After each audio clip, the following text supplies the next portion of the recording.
Welcome to the Super Speedway. Welcome to episode 198 of the Super Speedway podcast, recorded Tuesday, June 8th, 2021. I'm your host, Eric Young, and I am joined, as always, by my co-host, James Cush. James, how's it going on this fine Tuesday evening? It's a fantastic Tuesday. It's been hotter than the Dickens outside, though, man. Holy crap! Yeah. I tried to run this afternoon, and I thought I was gonna die. So, yeah, that's the only downside of what's going on right now. But everything else has been pretty good.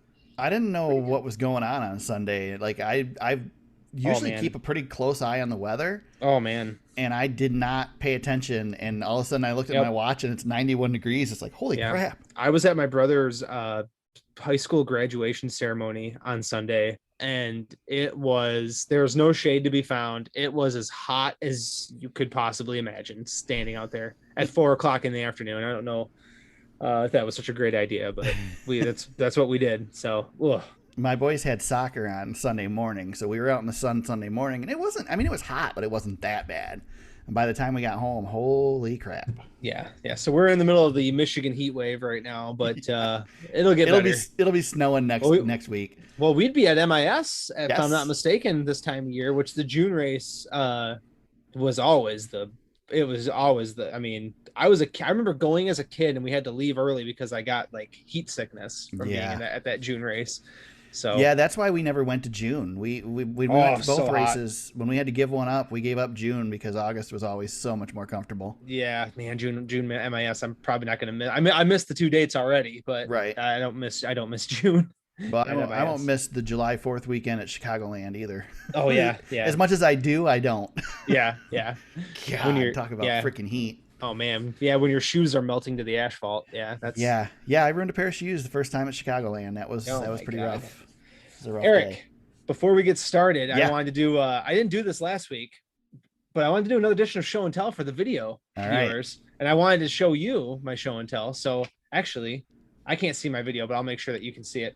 I found this guy hanging out. A little higher. Oh, nice. Little higher. So this is Davey Allison.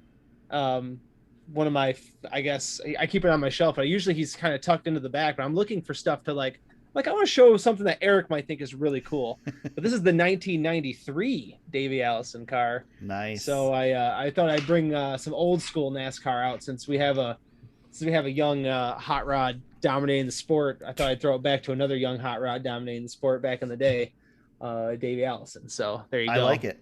Some old school stuff. That's awesome. I have that. I guarantee you I have that car and had that card, but it is not in the package and it is beat to crap. Yeah, this one, the package was torn a little bit. So it's not like mint condition, but it's been sealed back down. So it's never actually been opened. It's actually sealed down the sides. Yeah. But it's got, I think it was a hand-me-down from somewhere, but it's securely still in there. So there's no chips on the paint or anything.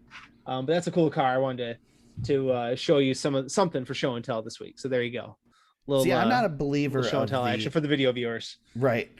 I'm not a believer of the whole keep it in the box thing. I've got a few in the box. I mean, my big diecast though are not in the box, which is weird. They're just sitting out for dust to pile on. So that's great. I get that they're more valuable if they stay sealed, but I will never sell them. Well, yeah, I had like 2 of everything, I think, as a kid. I mean, I went through a million Kyle Petty cars, but this Davey Allison car was one of probably 10 back then. So I've got a bunch of them in the box. I'm kind of looking around. I'll bring some more stuff out as we go along, but special for the video viewers to do a little show and tell. There you go. Awesome. Cool.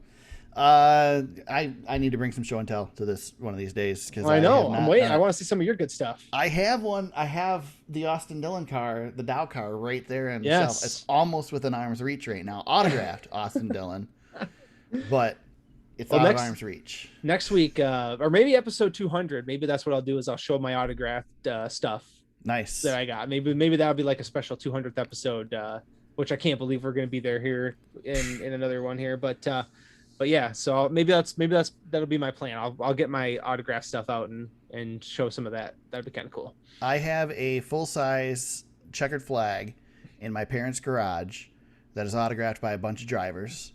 The first driver to autograph it I'm pretty sure was Derek Cope, and it was after the Daytona 500 win, not immediately after, but it was after the Daytona 500 win.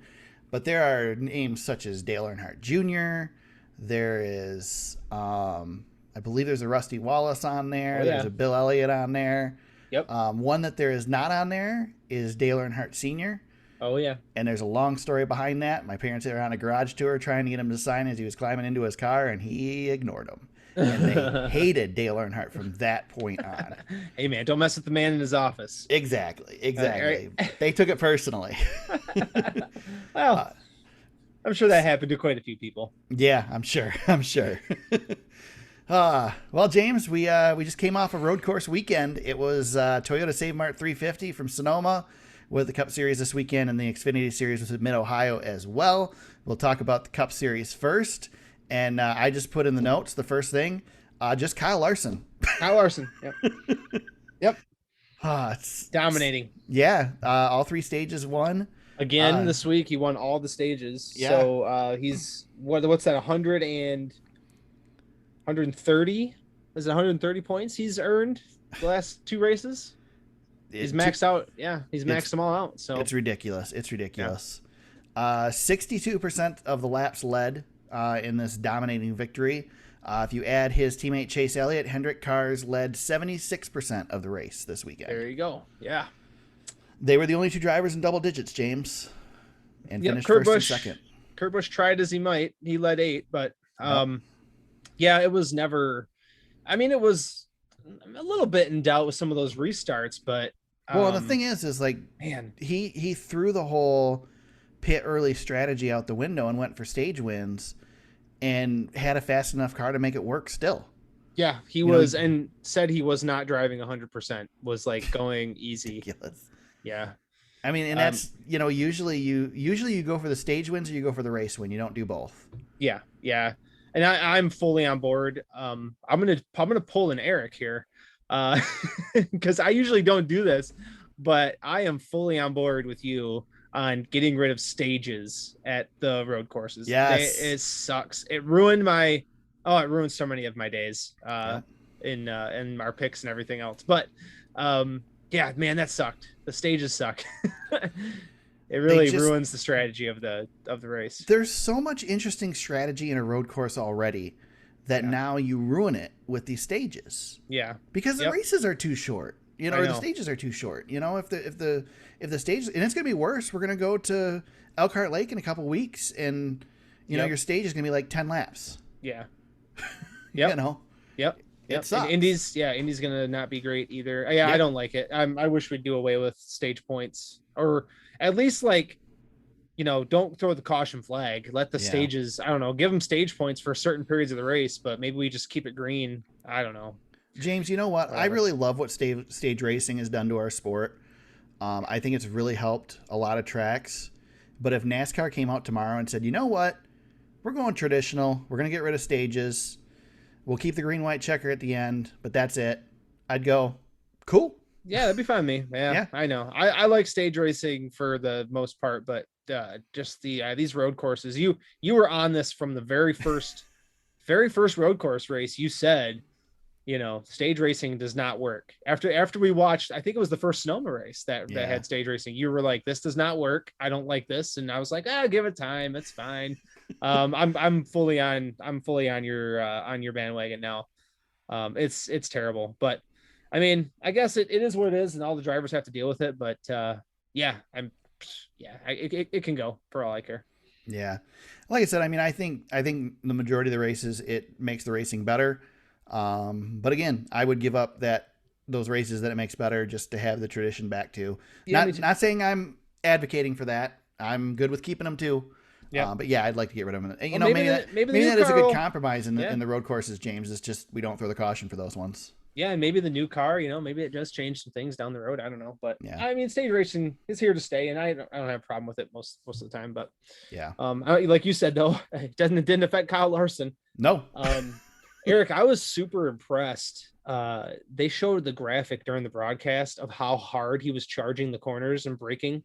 Yeah. And I was just like, my God, he's figured it out. Like he did the opposite of Chase Elliott and just whooped him up. Yeah, he's beating the current road course king like well, that easily. was that was my question. So if you had to pick one Hendrick driver at the next road course to save your life, would you go with Larson or would you go with Chase Elliott? James, if I had to pick one Hendrick driver to save my life anywhere, I would pick Kyle Larson. Yeah, he's on another other level right now, man. Another He's level. not. I mean, I feel for Chase because he went from top dog to now he's second fiddle. Oh yeah, it's not even close right now. Yeah. Yeah, He's got to be looking over his shoulder thinking, "Oh man, we've brought in a monster here." right. I feel like the last time this happened, I was trying to think about teams bringing in guys, and the only one I can really, there's only been two that I can um, really think of in the recent years.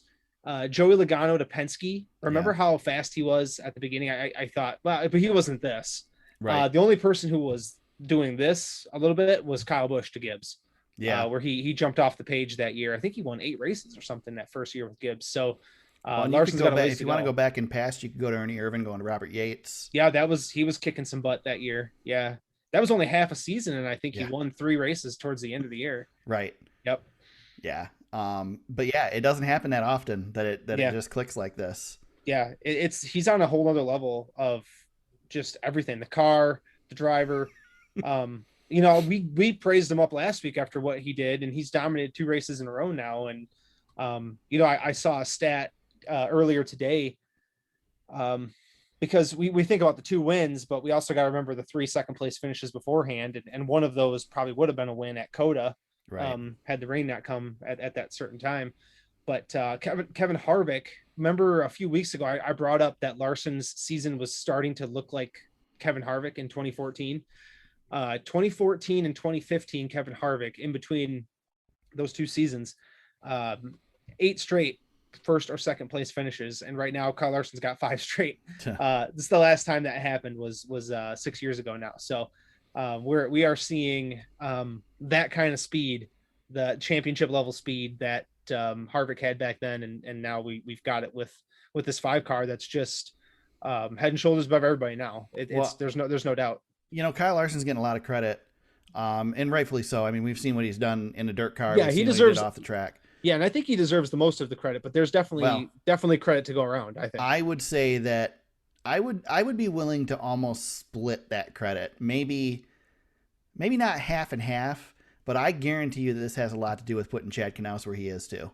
Yeah, and Cliff Daniels, and I mean the whole Hendrick organization is up now. Yeah. And Jimmy Johnson. That's the thing. I think Chad Knaus moving into that role, I think elevated all these teams and made this a powerhouse again. Yep. And again, not all the credit to Chad Knaus, but I think that was a big move in the Hendrick organization. Yeah, and I have a controversial take here too. The Hendrick Motorsports has upgraded 3 straight drivers out of their roster and brought in upgrades. They brought in 3 drivers that were better than the ones before. You've replaced Kane with Byron. You replaced Dale Earnhardt Jr. with Bowman, and you've replaced Jimmy Johnson with Larson. Those are 3 upgrades, and that's people aren't going to like that opinion. Yeah. But you've brought in younger, faster drivers with a team that is now has gone through the struggles with those guys, but has now elevated itself back up to an elite level. And you're seeing all 4 Hendrick drivers just kicking everybody's butt. They're world beaters now. James, I mean, could you say 4? I mean, could you say Chase Elliott's an upgrade over Jeff Gordon at that point in his career too? I mean, Jeff Gordon was racing for championships on the way out. So I won't. I mean, yeah, long term. Definitely long term. Yeah. But I mean, even Jeff was winding down still. Yeah. But when Jeff left, that's the moment for Hendrick Motorsports. When Jeff Gordon left, the performance of that organization came down. That's true. You're right. Immediately. I mean, I know they won the championship the year after with Jimmy Johnson, but that wasn't that was a fluke. Yeah, it wasn't a Jimmy Johnson type season that won that championship. That was just the greatness of Jimmy and Chad shining through one last time. But yeah, that team has now fully rebounded, come back. And yeah, I mean, you think about it, Eric, you had Dale Jr. who was injured, and he came back for the fans last time. Yep. Bring in a younger guy like Bowman who's hungry. You got Kane, who just wasn't.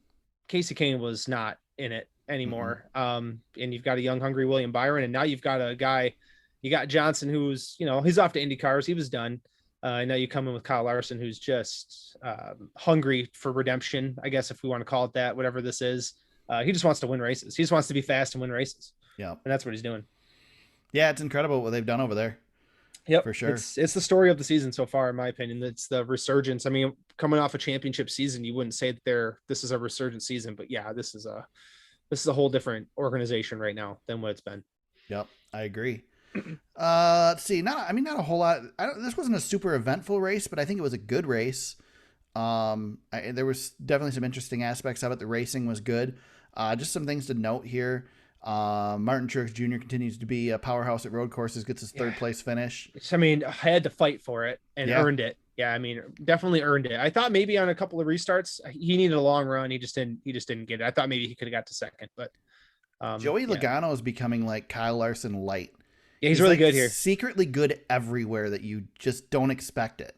I mean, that dirt win at Bristol impresses me still. He's run well on these road courses. Yeah. Not that any of us think Joey's a bad driver, but he's better than we think at some places. Yeah, he's just hanging around. Yeah. I think if you put him in Larson's car, he might do some damage. Well, he's outperforming his equipment, I think, a little bit. For sure. Yeah, I think Brad's probably performing with the equipment where Joey's actually showing some signs of life here. Well, Brad's just getting ready for what it's going to be like over at the Keselowski Roush Fenway racing. Yeah, right. I know. Yeah. He's getting adjusted. That's where he'll be running from here on out. Yeah. Kurt Busch, sixth place finish for him for Ganassi. Actually, great day for Ganassi. Period. Ross Chastain. Who knew Ross Chastain's a road course driver? He's really good in these things. Yeah, I have questions about how Ross Chastain held his position. And after that caution, because he just kind of saw the opening and gunned it and kept going after the spin. I thought maybe he should have restarted in the back, but I had him on the bench on my fantasy team, and shame on me. I could have used him, but yeah, it was a great run for Ross. All those guys in the top 10, I mean, solid runs. I mean, Eric Jones. Yeah, I was going to say just outside the top 10 and 11th. Yeah, just another guy outperforming his equipment again. And Suarez, Suarez moved up at least one extra spot with wrecking McDowell at the end. Man, that McDowell thing cost me second in fantasy. Not to complain about fantasy like I always do, but I lost second place on that spin. It cost me like 28 points. I calculated. I was so upset. So anyway, we'll get to that later. Cody Ware made himself seen again with that ridiculous crash. Yeah. I was like, oh hey, there's Cody Ware. That was I thought Ben Rhodes ran pretty respectfully. I'm trying to find. I mean, I know he didn't have a great finish, but I saw him up there. And then another guy who was running really good was Chase Briscoe, who he won the West Series race the day before, so he had a good weekend. I thought that was a solid run for him. Yeah. Tyler Reddick didn't. Yeah, Tyler Reddick didn't get the finish that he could have had, but he had a great day too. Yep, great day for him. Yeah, he's another one that's been sneaky good on these road courses if he can just put a full one together. Yeah. So. Yep. Okay. William Byron has first top 11 finish since the Daytona road course because of that crash. He's been great too. We should throw that out there. That win was Kyle Larson's 9th victory in 239 Cup Series races, his 3rd victory and 11th top 10 finish in 2021. First victory at his home track at Sonoma Raceway. And people think like it's surprising that he I don't know, I guess finally got this win here, but he's always been fast at Sonoma. He's got I think 3 poles, Eric, right, during his Ganassi days. So this was a great, just a great day for him, all the way around. He's good here and proved it. Yep, I agree. All right, let's head over to let's head halfway across the country to Ohio. We had the B&L Transport 170 for the Xfinity Series at Mid-Ohio Sports Car Park. And AJ Allmendinger overcomes the penalty at the end of Stage 2 to get the victory, his 2nd win of his career at Mid-Ohio. Mm-hmm. He won the first race in 2013 and gets the win here this weekend as well. That was fun, man. It was a good race. It was a good race. Mid-Ohio is a good track. Let's bring the Cup cars there. Yeah, they run. Man, you know what I thought watching that too, Eric? Because I know we were excited about the runoff at Coda. I think it's better without runoff. Yeah. I don't know that I was that excited about runoff. That gives people a chance to save stuff, man. I know. Want them to save it. I know. It's kind of like the infield grass discussion. Like, I know we should put turf down and cars get ripped up, but unfortunately, Noah Gragson, he had his issues in the first turn of the race. Step on my ding dong there. Yeah, there he is. So yeah, I mean, I just thought Sonoma's the same thing. There's not a lot of places to go there, so I just think it tightens the racing up a little bit. It was really good, really, really good. Yeah, it was definitely good racing. You mentioned Noah Gragson, first turn, first lap, rips the front end off of his car. Complete bummer, totally out of his control, just following the car ahead of him, and they got in the dirt, and he hit the pothole there, and then Harrison Burton did it later. Yeah, both guys got taken right out of that race. Yeah. And then, last, I guess one of the last restarts in the race was that Austin Cindric deal.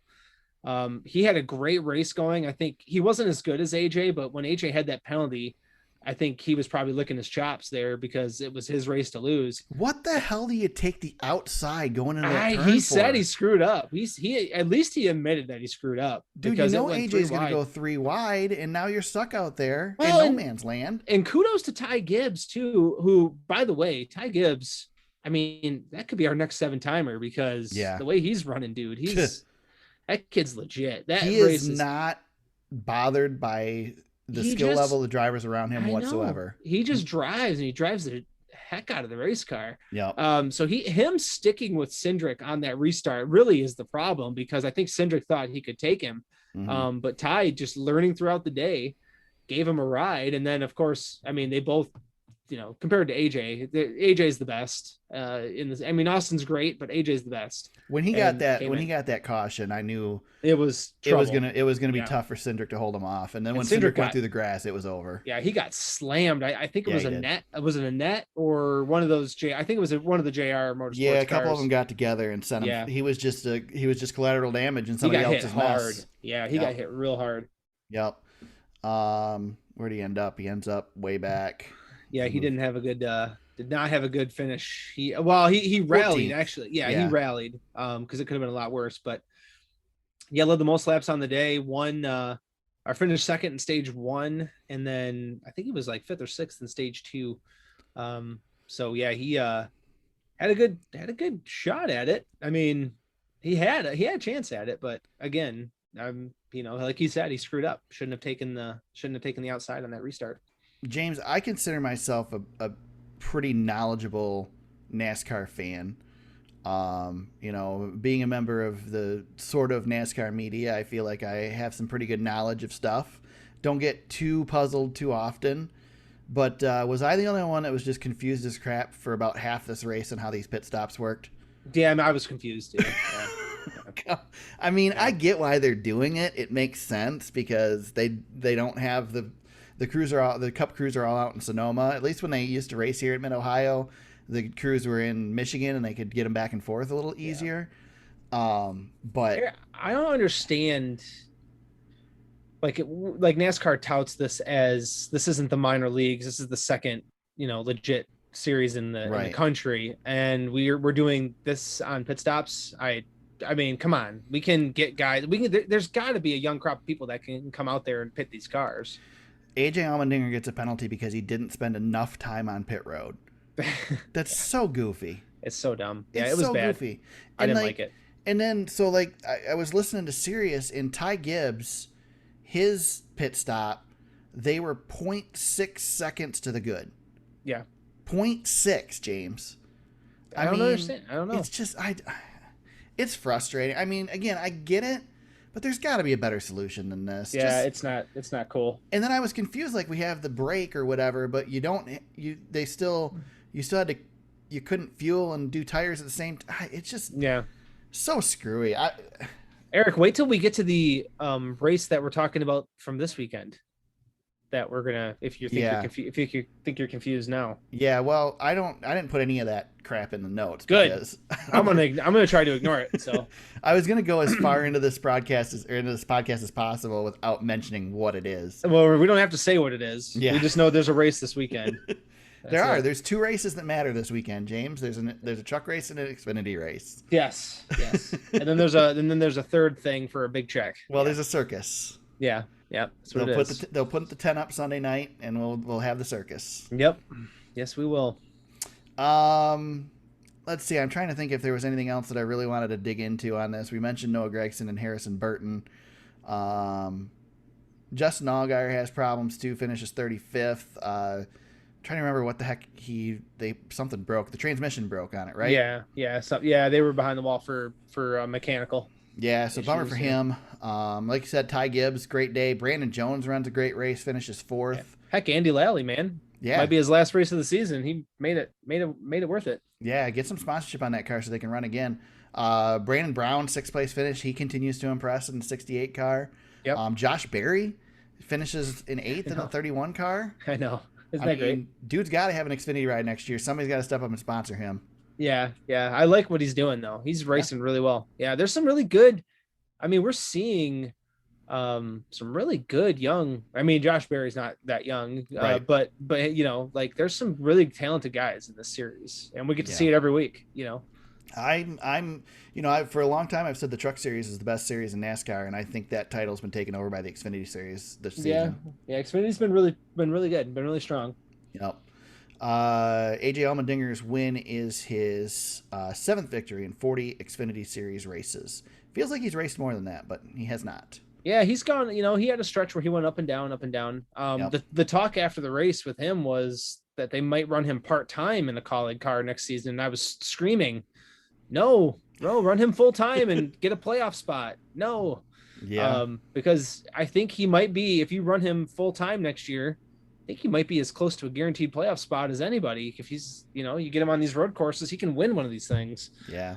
I mean, that would just make sense to me to get that exposure. I don't know why they wouldn't do that. I don't know. Seems like he'd be the right driver to start a team with if you got a one car team. I know they've got Justin Haley in there, and there's politics. They've got all the cards of Justin Haley. Yeah, I know there's politics involved. He's got that Cup Series victory. He does. That he does. Not gonna take away from him. Ty Gibbs with his 3rd place finish was the highest finishing rookie in this race. Man, I can't talk. We already talked enough about Ty Gibbs, but man, it just impresses me every week. Yep. Definitely. I agree. I'm trying to think. I think that pretty much covers that one. Yeah. Fun road course weekend. Yeah. Two really good ones. Yeah. Yeah, I agree. I still, the dust and dirt at Sonoma, I'd really love to race that thing when the grass is green, but yeah. Sonoma's always a good show. I felt like the carousel was, I don't know. It was fine to me. I think it's funny that you brought that up because I was honestly just gonna say, maybe I'd be all right to go back with the old. I still like the old layout better, but that carousel brought a little bit of action on. Well, and with the restarts too. Yeah. The carousel made some action happen, but it gives that one more good hard braking zone. It does, yeah. I like so. Yeah. But anyway, let's talk some news, James. We got some news, some breaking news right before we recorded the podcast. I don't know why there's a bunch of numbers at the end of this, James. Oh, yeah. I don't know what happened there. Oops, and I'm messing it up on the notes. NASCAR issued rule changes for the Cup Series at super speedways upcoming. Yep. Basically, we got to do a new tapered spacer, reduce the horsepower a little bit. Again, and then removing the wicker from the rear spoiler. They have a reinforced roll bar that was previously optional behind the driver's compartment and near the rear wheel well, which is now mandatory for this race. All this in response to Joey Logano's flip at Talladega earlier this season. I don't see this. First of all, I don't think we're going to notice anything. Well, the big news of this is the 7 to 10 miles an hour that they say the cars will slow down. NASCAR can say that all they want. These teams will find 7 to 10 miles an hour on the track. Yep. They'll find some of it. They might not get all of it back, but they're going to find some of it. Yeah, and if they don't get it back at the first race, they'll have it back by next year when we go to. Yeah, of course, we'll have a new car next year, but yeah, this is a 2-race rule change. So Eric, this does affect the wild card season finale race. Yeah. So it's a little bit of a wrench into that plan. So it could be changing things a little bit. So I don't know. I mean, I think our guys who are good at Daytona are still going to rise up. I agree and be there. But nevertheless, This change affects the playoffs twice. So, Yep. um, Yeah, it does. pretty big. James, Pretty big. you know how you do a better job of keeping the cars on the track at Daytona and Talladega? Don't run them. Well, that you could do that, or you could get rid of the ride height rule, or put the ride height rule back in. It doesn't let the cars seal the track anymore. Yeah. And doesn't give them that much lift when they lift off. But I will say, James, that maybe this new car will be a good solution, because I think they're borrowing a lot from Formula One in the next gen car. And when Max Verstappen wrecked on the front stretch at 200 miles an hour this weekend in the Formula One race, that car stayed firmly planted to the track. It did not lift. Yep. And that's saying something. We've seen Indy cars go airborne when they get turned backwards, and Cup cars have done it for years. Yep. Formula One's got something figured out to keep them on the ground. Yeah, Formula One, I mean, they've got the technology too. They've spent god awful amounts of money to make those cars what they do what they do. So, yep. And that includes keeping Max Verstappen as a driver and not a pilot. Right. So, thank God. Thank God. That's as someone who's most of his Formula One experience is from playing the game on PlayStation. That is a horrible place to wreck. Yeah, that track's crazy. Yeah, I know it's been a big talk this week of that race, but that was a fun one. Yeah. Especially when Lewis Hamilton takes himself out. That always makes it a little bit more exciting. Yeah. It's fun to see Lewis Hamilton struggling for once in his career. Yeah, it's like where we're at with Jimmy. I mean, same thing. Guy's too good. Exactly. Upcoming races that will have full grandstands, James: Daytona, Michigan, Talladega, Martinsville, Richmond, and Phoenix are among those. We will see full grandstands. I am almost guaranteeing it, because people are coming out. Eric, that race at Mid-Ohio, there was a lot of people there. They were spread out, but it looked like a normal Xfinity Series race. I was just talking about this during my day job today, that I wonder what COVID will do now to these spectator sports that were struggling for attendance. NFL was struggling for attendance. NBA, NHL, NASCAR, all of them were struggling. I guarantee you that these numbers are going to go up from what they were before COVID. There's going to be a pop. Yeah, there's going to be a temporary pop, and then it'll probably come back down in a couple of years. But yeah, people are going to want to get out. Yeah. Nashville is sold out. Grandstands are sold out for Nashville. Yep, 40,000, I think, there. So, very cool. So, cool. Hendrick Motorsports announced this week that they took responsibility for Chip Ganassi's engine issues at Charlotte Motor Speedway. So we speculated last week that maybe Chip Ganassi was trying something. Hendrick says nope. So that's strange, man. Yeah.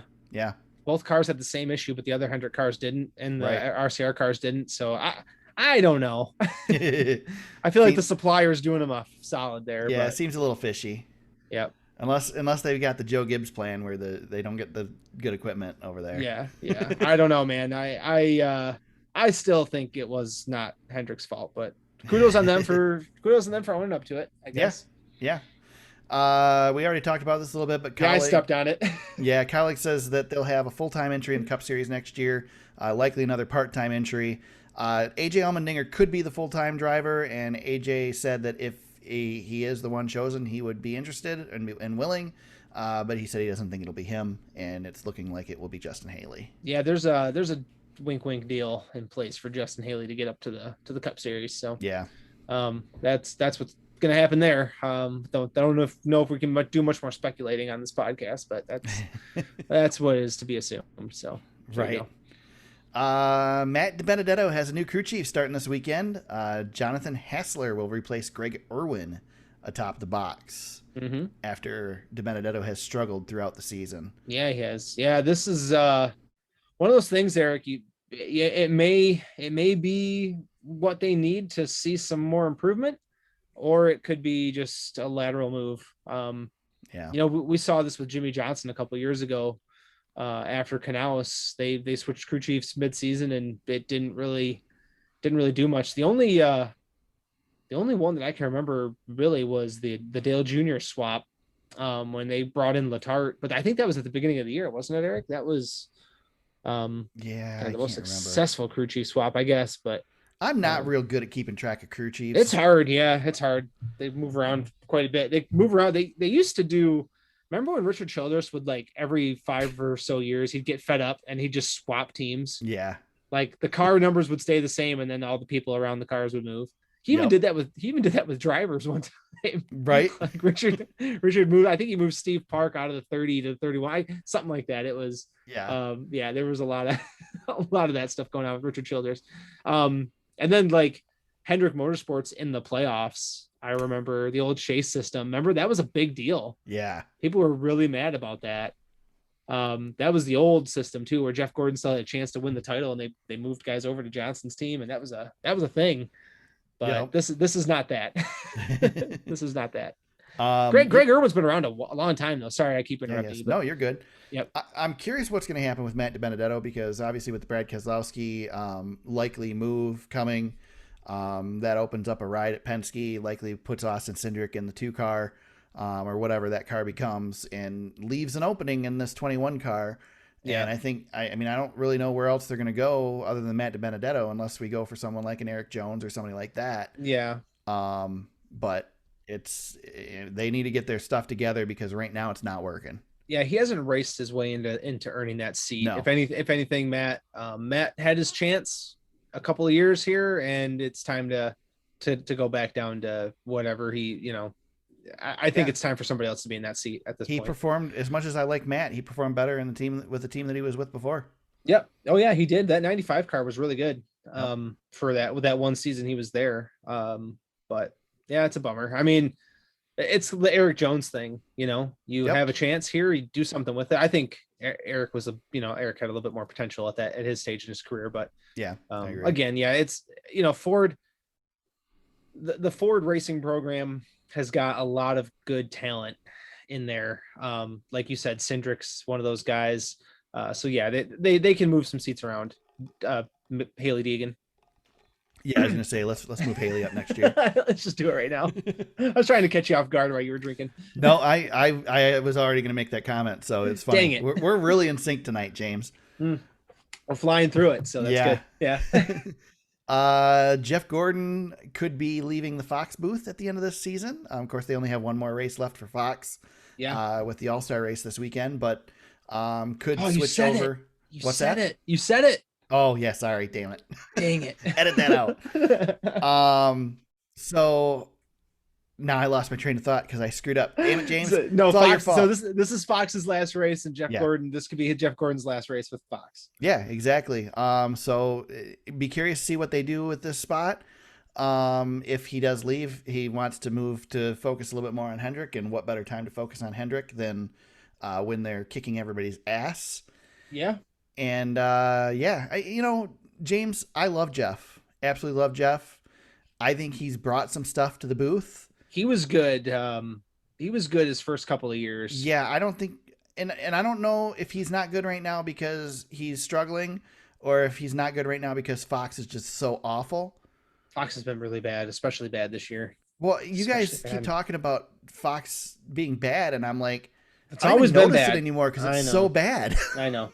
Well, usually, how I watch the races, it's usually with the volume down, because I don't want to hear too much. But I've been hearing that a lot lately from people that they don't like all the talking, and I like the talking. Like I go to the race and I take my scanner and tune to the TV network so I can listen to them talk. Yeah, I'm always busy I'm chasing these kids around and stuff, so the race is on, but it's I'm paying attention to what's on the screen and not really what's being said most of the time. But I had the race turned up Sunday, and I was just like, God dang, you guys are doing such a bad job this week. And I don't know if it's because of, I just noticed like Clint Boyer's unprofessionalism really starting to, and don't get me wrong, here's the thing, like, feed into it, do that, that's fine. I'm all for alternative broadcasts on things. I mean, Eric, I think it would be fun if you and I called a race, for example, just for, that's my problem with the drivers only I talked about last week, is that the drivers only isn't goofy enough. Yeah. Yep.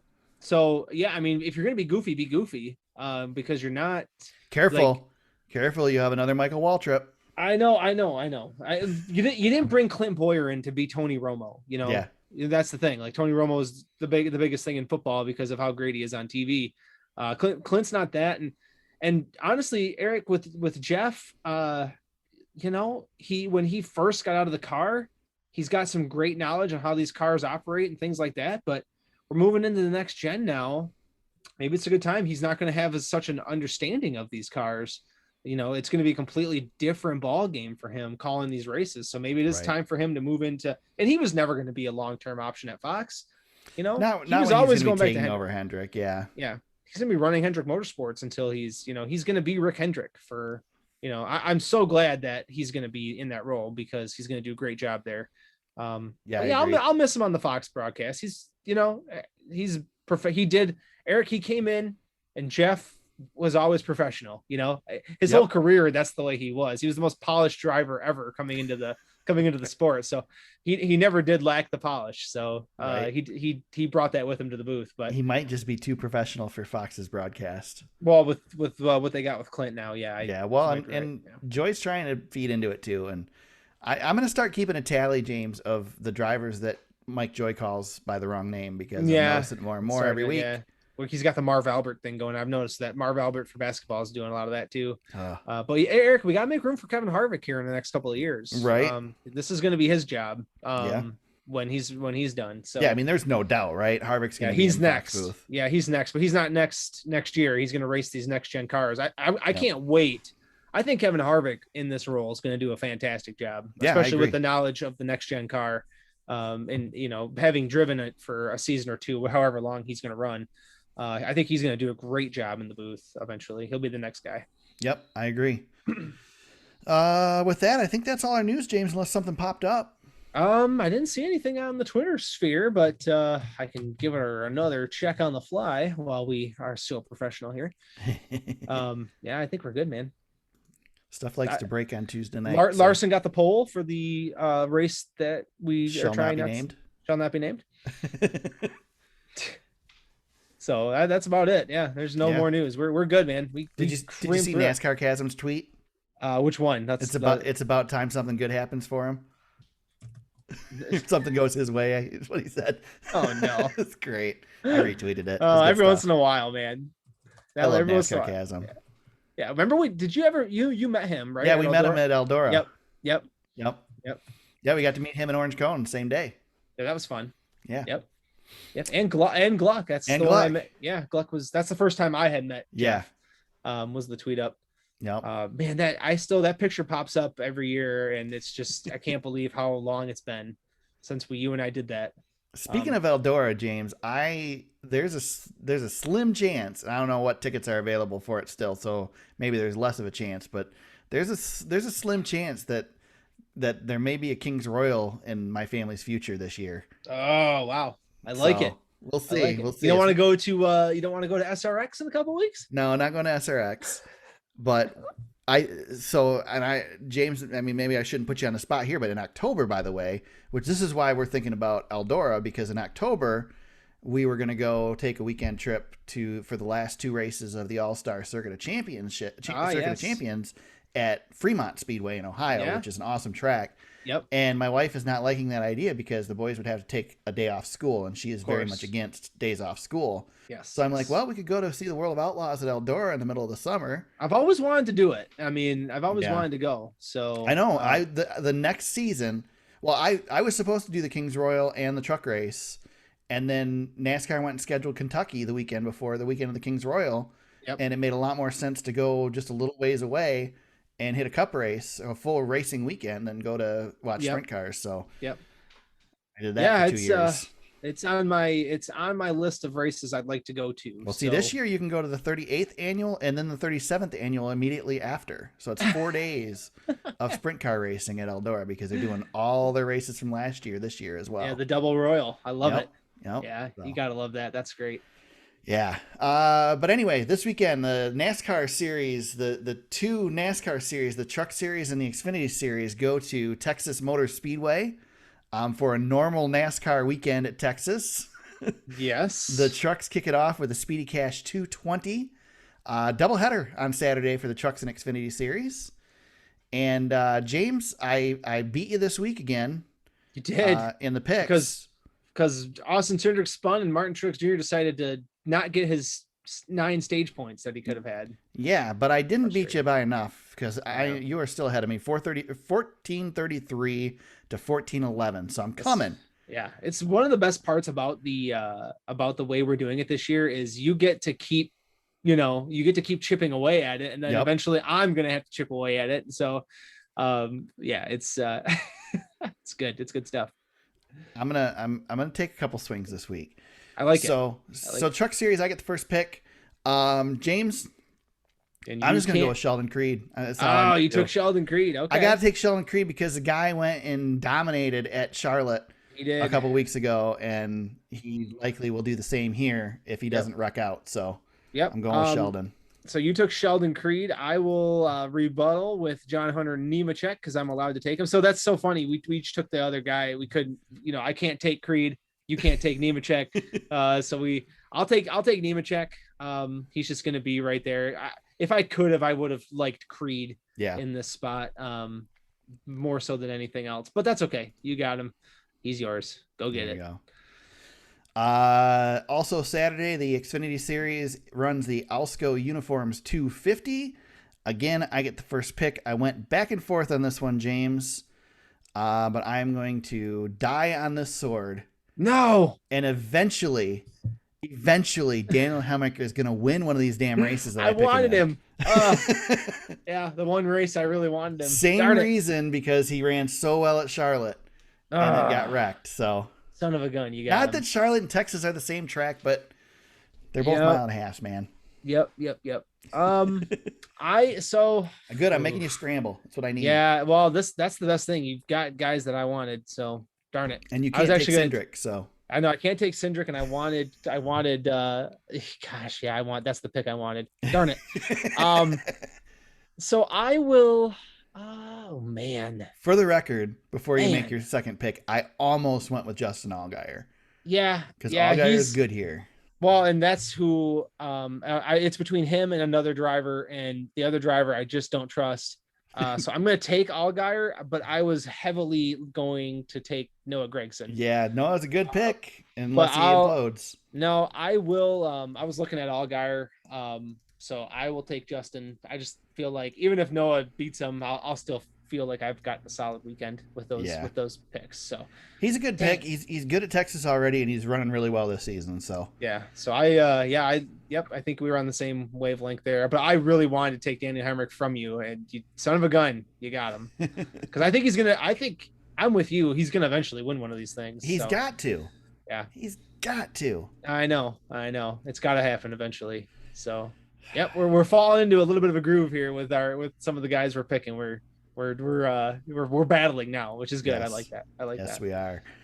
And then Sunday, James, at Texas Motor Speedway. No picks, no points for us here. This is just for fun. Yep, the tents come out. We kick things off at 6 p.m. Eastern Time in Texas with the NASCAR All-Star Open. There's no point in making picks for this thing because three drivers are going to get in on their positions in the race, one with the fan vote. But I did want to make some notes here. There are 5 previous winners in the All-Star Open. They are Eric Almirola, Chris Buescher, Eric Jones, Ricky Stenhouse Jr., and yes, don't forget, Justin Haley are all in the All-Star Open. Some other names that are worth looking into as potentially getting in. Tyler Reddick is in this, Chase Briscoe, Bubba Wallace, maybe Austin Cindric, maybe Ross Chastain, Daniel Suarez, and can't count out Cody Ware, Josh Bilicki, or Garrett Smithley in the Rick Ware racing cars because they might get in. Yeah. No doubt Bubba wins the fan vote if he doesn't race in, right? Yeah, probably. I think so. Yeah, I'm thinking of who else could take it, but yeah, he's probably he's still pretty divisive though. I don't know. I think the appropriate. Bubba gets the fan vote. He's got MJ on his side. Yeah, he does. MJ. So he gets in, and then the rest of them get to race for it. So yep. We'll see. We'll see how it goes. This one usually is a good race. In the past, again, winners of each segment get in, and then the fan vote gets in at the end. There's a lot of convoluted rules for everything, but this is the more simple part of it. Yeah, that's the simple one. And then we go to the NASCAR All-Star race at 8 p.m. Eastern on Fox Sports 1. And James and I are going to make picks for this one because, well, we're just going to do that. Yeah, just pick anybody. Yeah. Yeah, and that's what I'm going to say, James. You're not going to pick the same driver as me. I can almost guarantee it. Yeah. Because I'm going a little out on a limb on this one, but I do have my reasons for it. That being said, if we pick the same driver, who cares? Because we're not competing on this one. Yeah. This is fun. I do want to look at, though, these stupid, ridiculous rules we've got for this race. Oh, my God. So it's a 6-round race. Go for it, Eric. If you want to read the rules, you go for it. I'm on NASCAR.com, and I'm going to read what we've got. First of all, starting lineup set by random draw. It's already been set. Kyle Larson is on the pole, as James mentioned. Round number 1, James, is 15 laps. After this round, the field will be inverted, starting anywhere from the 8th through 12th positions. Oh, my God. To be selected by random draw. Round 2, 15 laps. The entire field will be inverted after this segment.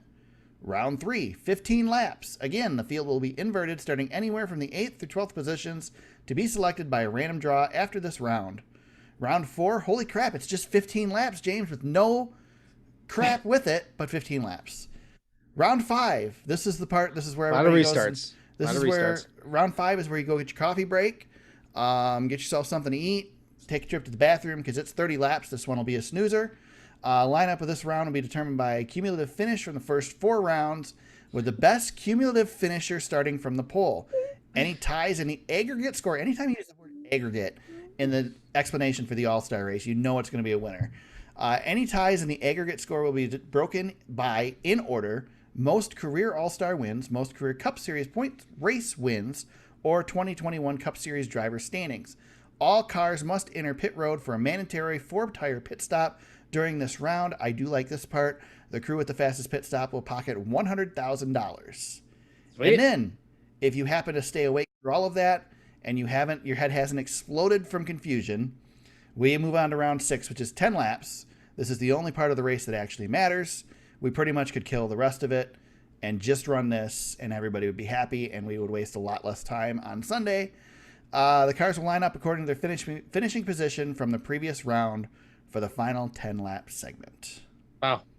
You lost me on stage 1 there. So, wow. Just watch the race. Enjoy the cars going around the track, and whoever wins.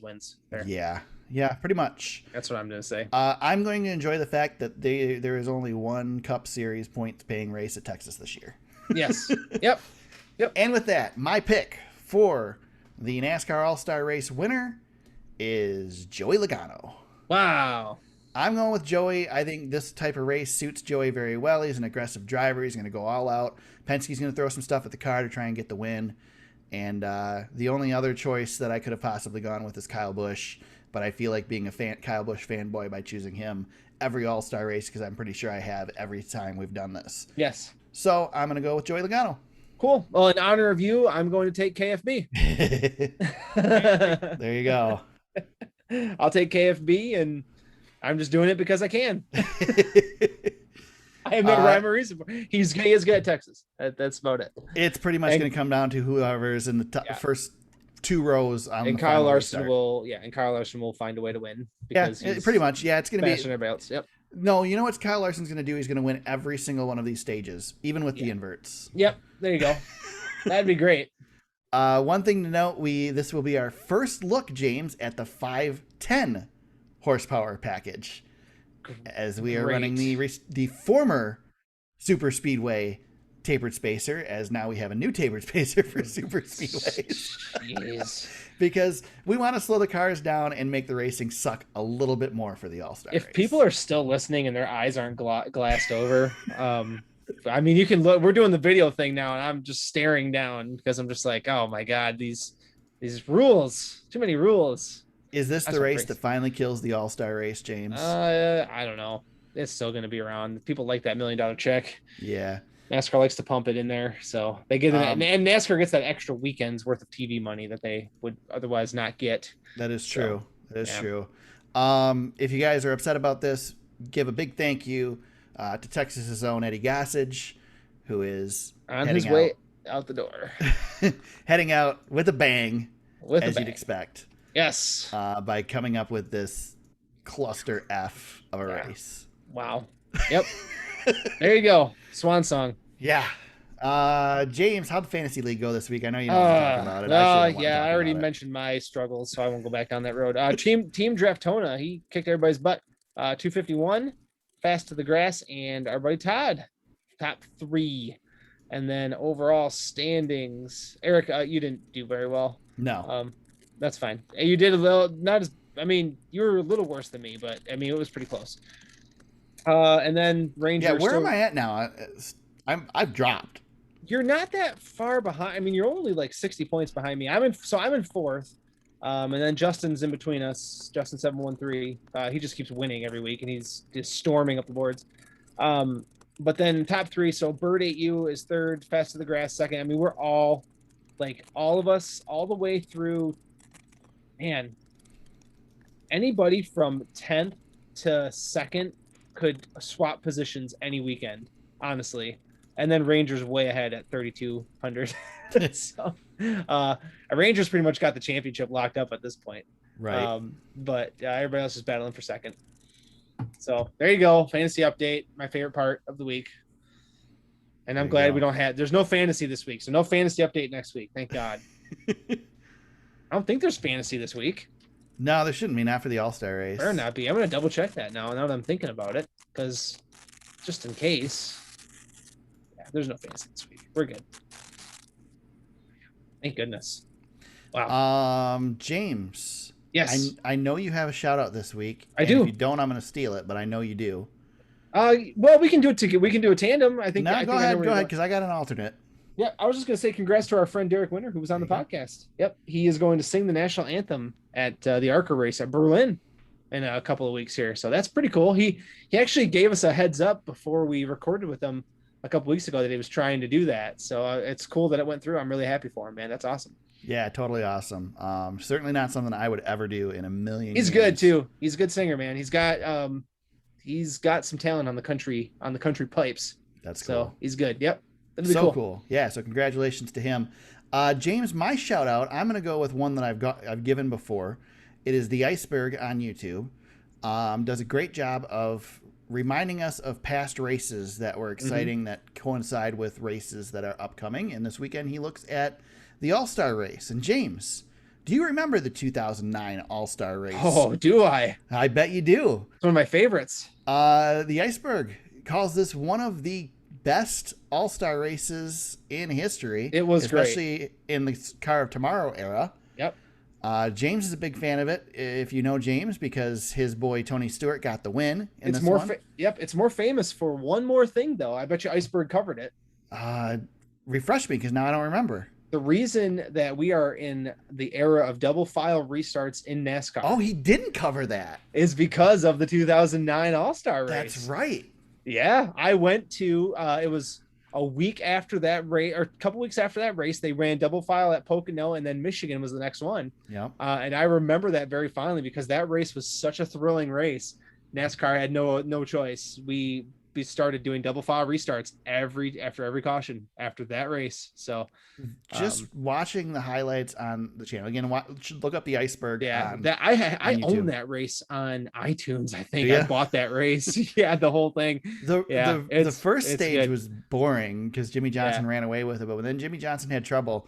And that last stage, man, is incredible. It's Great just racing. Unbelievable. Yeah, guys all over the place. Stewart chasing down Kenseth, just an incredible race. Yeah, I remember. We haven't seen racing like that at Charlotte since probably 2009. God, I know, and I think maybe not. Oh, you know what? Hold on, Eric.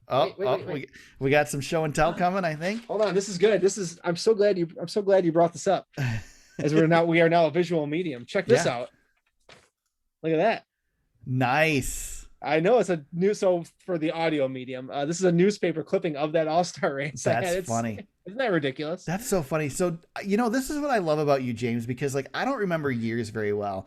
If you hit me up with some trivia from 91 to 94, maybe I could probably pin some numbers down. Yeah. But the 2000s are just a blur to me. They all blend together. And there is no way if you said to me, do you remember the 2009 All-Star race? I couldn't tell you. James, Kyle Busch won the All-Star race. I don't know what year he won the All-Star race. Not a clue. Yeah. Yeah, I'm trying to remember off the top of my head. I can barely tell you the year that Kyle Larson won at Michigan when we were there to get his first win. I believe and that wasn't that long ago. I know. I think that was 2017.